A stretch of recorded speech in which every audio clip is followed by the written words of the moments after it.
video, this is Till. This character is Lugari, the third in the Habrusen series. Honestly, I feel a bit sorry to put him in the same lineup compared to the performance of Hyderum and Brian, but since Habrusen is a famous liner, the third one in 98 is Lugari. That doesn't mean Lugari is strong enough to be in the middle tier, not at all. It's just that if you manage to take down even one opponent with this character, you can consider it a job well done. He's much weaker than Lugari from the previous game, 95. When I was younger, I picked him because he was a boss and looked cool. Honestly, don't you all agree that his appearance is just really cool? Lugari's weak basic attack Far A serves as an effective zoning tool. This basic attack has a pretty long reach, so even just poking with it can really annoy your opponent and force them to make big moves. It's essentially the basis for long-range zoning. Far B is a long-range light kick with a low hitbox similar to Goro, the real boss of 98. It's hard to expect the performance of a true boss, but just having this move itself can boost your odds of gaining an edge in mind games. For reference, you can cancel Goro, but not Rugal. As a boss character, his Far C triggers his signature move with one button, no command input needed. The basic move looks great and has impressive range, but it's very slow. Then at the very least it should be possible to cancel, but you can't even do that. Just don't use it. You can think of the Far D as a basic move for predicting anti-air. Like Goro's Far D, you can use it as an anti-air, but you can't expect the same level of compensation. You have to predict completely and press it early like this for it to work as an anti-air. Pressing D at the same time or slightly late will get you hit in the head, and since Rugal is tall, he's especially vulnerable. Still, except for the Far C, 3 out of the 4 were pretty usable. This is Rugal's close range A. It has 2 moves, and its hitbox is designed for anti-air. It's a basic move that can interrupt jumping opponents like this. However, it's actually very difficult to use during a real match. I wanted to use close range A like this, but often far range A gets triggered instead. Don't use this for anti-air, sealing it away will improve your win rate. Next in the video is close range B. It's a move where you land a re-kick that can be cancelled. It's an easy combo, but it's rare to land close range B alone and then combo. Usually it's used as a follow-up from a low B, but this is a bit tricky. If you're not at point blank range, hitting with a low B from farther away often breaks the combo, and sometimes a far B comes out instead. If that happens, you might not even get a chance to properly connect your combo before it's over. At point blank range, B is easier to follow up, but at a slight distance, low A works better. The low A reaches farther than the close attack activation range. This is close C. Is this a boss privilege? It hits twice and can be cancelled anytime during either hit. In the video, you can't do quick pokes, and it's a basic move that slower-handed players are bound to prefer.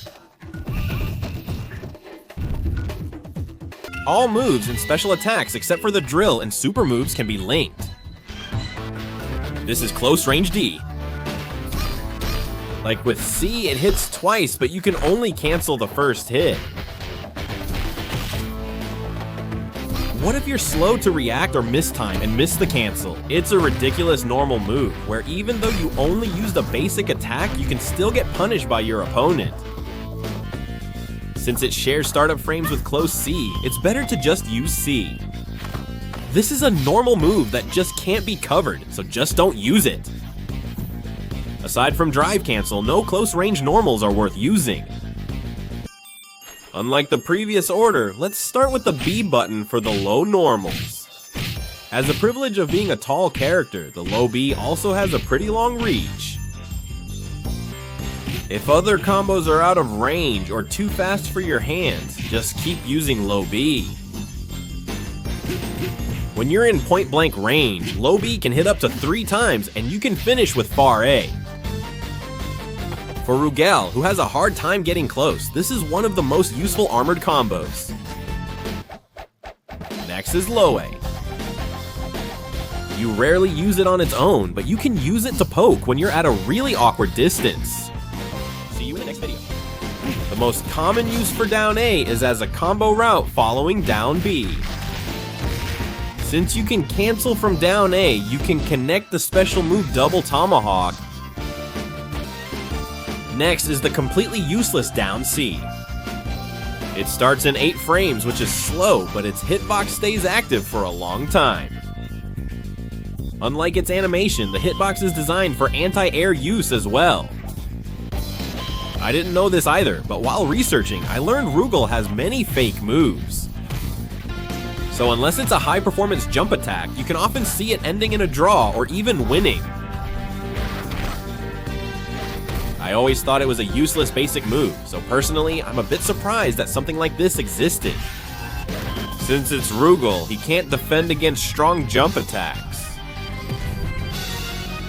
But if you try to use it for combos, there's no reason to, since close C is much faster at 5 frames and can be cancelled after 2 hits. You could use it for evasion, calling, delay, or catching, but if your opponent isn't worse than you won't even think about using this, and you won't even see it. Thank you for watching. Without this, even previously useful moves become useless. In 98, it boasts the longest reach among all the low attacks. On the downside, its startup frames are extremely long, so you might get punished by a reckless jump in. This normal move can be cancelled into a special move. Using a projectile at an awkward distance can be surprisingly effective. Of course, it's hard to break your opponent's guard with air cancel moves like Kenzu or Athena, but it's definitely a normal move you should actively use. This is the jumping A attack. The motion is trash, and even if you check the hitbox, you can tell it's trash too. It's such a basic move, you shouldn't bother using it. This is the acrobatic jump C. Just like jump A, there's really no reason to use it. There's nothing to explain, just don't use it. Rugare's jump B seems to lean forward a lot, but you can still cross up with it. But as you can see now, there are also many cases where you just slide past the opponent. Still, it's far better than jump A when it comes to hitbox. For a quick jump attack, use B. The next video features jump D. Its long reach makes it great for pressure and effective in air-to-air situations. Like jump B, it can create cross-up situations, but it's really tough to use during a match.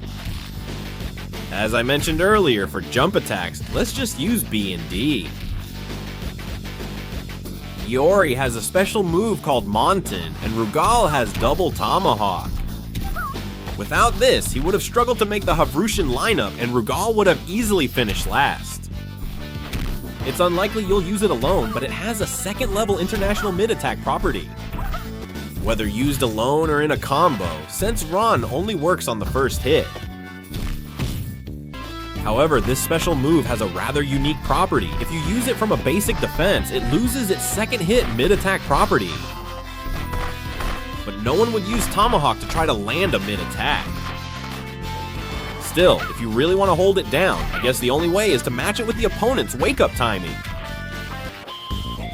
The startup frames are 6, which is the same as far B, so as long as the distance isn't too far, you can strangely catch them for punishing distant delays. Shinkuku Gara de Moma? Next is Siri. Lift your legs up stylishly. It's just a little better than Heideron's Siri, which gave up performance for style. Usually it's used as a guard cancel by mistake, but if you're not careful, you could get punished and be in trouble alone. The hitbox's lower part is totally empty. Since the attack hitbox is focused on the upper part, does that mean it's an anti-air character? But the attack hitbox duration is so short that it often misses like this. If your opponent is less skilled, you can use it as an anti-air character. That's because Series anti-air is so bad that it can actually humiliate your opponent. And even if you really try to use it as an anti-air character, you'll probably end up getting your head smashed more often. This is Rugal's Heatwave Fist projectile. Even though it's trash, it's better than nothing. Because the command is very easy, beginners use it to finish combos. Oddly, the C2 eye level shot doesn't launch with the light Hadouken. There's a hitter in an unexpected place, an unexpected presence. Krauser used it first, but now it's Rugal who uses the Kaiser Wave better. Unlike before, you can now charge it, making it useful for mind games at a distance. Using the strong version makes it very fast and hard to jump over, while the weak version is easier to jump but harder to predict. The effectiveness of this move depends entirely on the player's skill, so there's not much more to say about it. Next is Arc Barrier, one of the few nearly flawless moves. Just like in the previous game, it can reflect both physical attacks and projectiles, as shown in the video. However, unlike in 95, its hitbox is smaller, so using it wrong can get you hit by a combo. It has the ability to reflect projectiles, but there are some parts that I don't quite understand. It still deals damage, but reflecting projectiles repeatedly causes odd damage. A new flaw appeared unexpectedly. Next is Gapur. No matter where it hits, it always slams the opponent into the gem. Rugal with Billich gets even stronger when cornering his opponent. But while guarding was safe in 95 here, your head gets smashed. Bedali Minjak. Still, God Press is the best move to use in a normal field. At last, it's the Genocide Cutter. Rugal's main anti-air move lacks invincibility frames. The use of this move changes completely depending on whether you use the light or heavy version. The light version is good for covering attacks below the waist, meaning it can even cover low attacks. But even though it looks like an anti-air move, it doesn't actually work as one. In King of Fighters, lacking a light anti-air is a big disadvantage. The heavy version lacks invincibility, but can still work somewhat as an anti-air. However, just like when you use the light version earlier, it doesn't cover the lower area. Rugal's heavy anti-air lacking invincibility is a double-edged sword. Use it as late as possible to create a cross-counter, then follow up with another move. You can also use Dr. Les, but Heal Sally can be connected as well. Even in situations where you trigger heal, you can pull off this combo. If you pull off this combo, you win in your heart even if you lose the game. If you have Giga, use Gigantic instead of God Press. It has a bit of invincibility, so you can actually interrupt combos from characters like Chris. If you use it right away, it's Chris's special move. You can use it before recovery ends, but its real value is different. This way you can ignore Chris's attack and land your heal slash. Of course, Max Gigantic is also possible. In the video. This is Heal Salgi, Dead and Screamer, who even turned Luga into a gag character. Stronger knocks cause greater knockback distance. If the opponent is stuck to the ground, they can't guard, and they'll definitely get drilled. There's one advantage, the heal move grabs the opponent even if they try to call out. That's the only advantage the heal move has. The heal move has two critical drawbacks. One is that it can never be connected into a combo, and the other is that the opponent can simply avoid it by jumping. Just use it when you want to dodge a projectile in style. If you time it right, the opponent can't jump because they're in projectile recovery. That's all I have prepared for today. Heidel is only better than Brian, but he's still weak.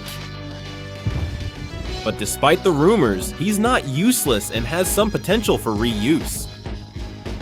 That's all, this has been Diol. If you enjoyed the video, please like, subscribe, and leave a comment.